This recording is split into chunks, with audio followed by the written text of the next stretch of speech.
Yo, what's going on guys, XpertFusion here, and today I'm going to be giving you guys a little review of the Rebirth Island in Call of Duty Warzone, which has just released today.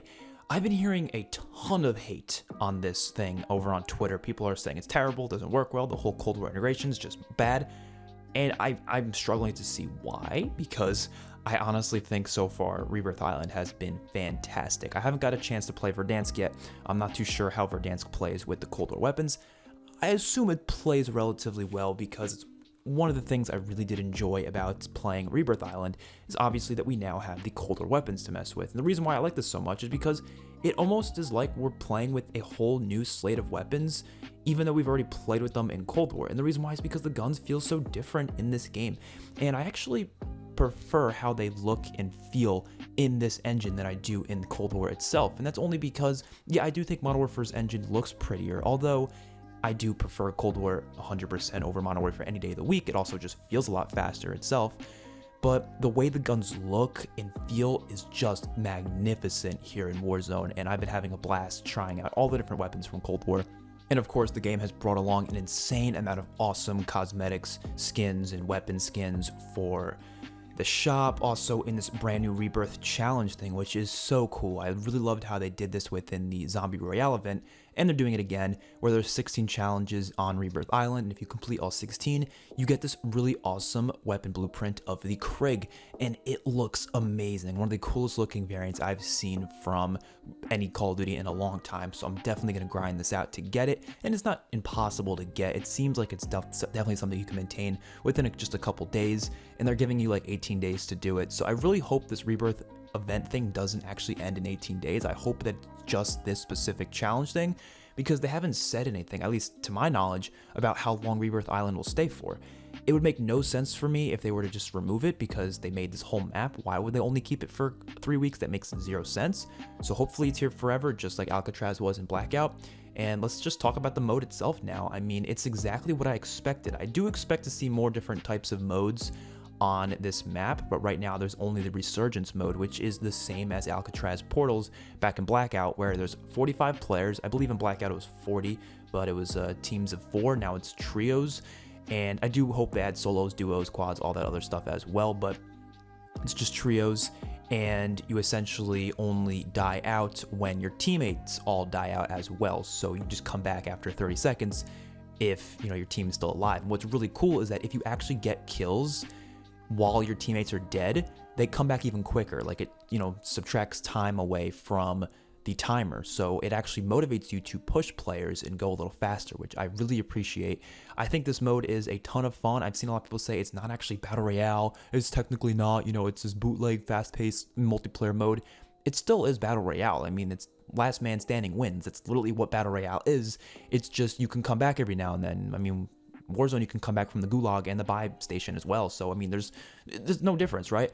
But I really like this because it keeps everyone in the action. If the only time you're going to completely lose in like the first couple minutes of the game is if your whole team just dies. But if you guys play it smart, you can do some good work. And I've been playing solo this whole time, and I've been having a blast even just playing solo. For some reason, there's just a lot of awesome guns that just feel really powerful, especially the Cold War guns. I've not really been wanting to use the Modern Warfare guns because I've used those guns to death. I just want to use the Cold War guns, and a lot of them are really, really good. Like the XM4 was dominating, the Krig was dominating, the MP5 from Cold War was dominating. I mean, there's a lot of great stuff you can use within the Cold War weaponry. I was actually expecting them to just completely switch the Cold War weapons, or switch the Modern Warfare weapons with the Cold War ones, but they actually mixed them in, which I think works better. I think it would be too jarring for people if they just out of nowhere just switched every single gun and just had the Modern Warfare weapons in the little crates. I do think eventually, maybe like in season 2 or 3, they'll start to slowly push out the Modern Warfare guns and push more Cold War weapons into the loot pool, but I don't know. I'm having a blast with it, and I really don't get why I see so many people hating on it. I think the map itself is beautiful. It plays really well. It's pretty big, actually. It doesn't feel big, but it actually has a lot of room to it because of the underground areas. There's a lot of stories to a lot of these different buildings. You can go in the little underground areas, and you can, swoop around. There's, ladders you can go up. It's basically Blackout Alcatraz. It's basically the same thing. It's just got its own new look to it, and it's not supposed to be Alcatraz. It's supposed to be this Rebirth Island thing. Apparently there's a whole Easter egg as well. I don't think they've solved it completely yet, but they've kind of, they kind of know exactly what it entails. I was really hoping to see some zombie references here. I don't think there is any just yet. I think it would be really cool if they had like a ray gun available somewhere or something like that. Maybe there still is. I don't know. Maybe they just haven't found it. But I feel like not having zombies references is kind of a misstep. Like, I think that would be really awesome if they had a ray gun available somewhere. It would just make sense. But yeah, hopefully you guys are enjoying it as well. Like I said, I don't think many people are, but like, I'm pretty sure just the COD community just doesn't really like things at all anymore. I've kind of just come to the conclusion that they hate everything. So no matter what COD does, no matter what updates they come out with, there's going to be a large portion of the community just absolutely bashing on it. And I'm really glad that this integration, although I'm not really glad that the levels are integrated the same. I think that's kind of weird. I do like having the battle pass integrated between Warzone, Modern Warfare, and Cold War. That makes sense. But the levels, I just find it to be kind of strange. I don't know. It's like, how is that going to work when you have future CODs? Because I'm a very future man, right? I think about the future a lot. I'm not just trying to, you got to worry about it a little bit, right? What the hell are they going to do when the next COD comes out? I feel like Activision doesn't really do that. They don't really think about the future. They're just like, oh, we'll just figure it out when we get there. But I feel like they got to think about it. Like, what are they going to do? How are they going to integrate every game into Warzone the way they are acting like it's going to work? I don't know. I don't know if this will work for every single COD. They might have to do like a Warzone 2 or something to, give us an updated version of it of some sort. I know a lot of people were expecting a new map, and that's one of the reasons people were complaining about this Rebirth Island thing. But to me, I'm completely okay with waiting for a new map. Verdansk is still pretty fun in its own way. I think Rebirth Island's a great little thing to kind of just boost up, your enjoyment of Warzone as a whole, give you some more things to do.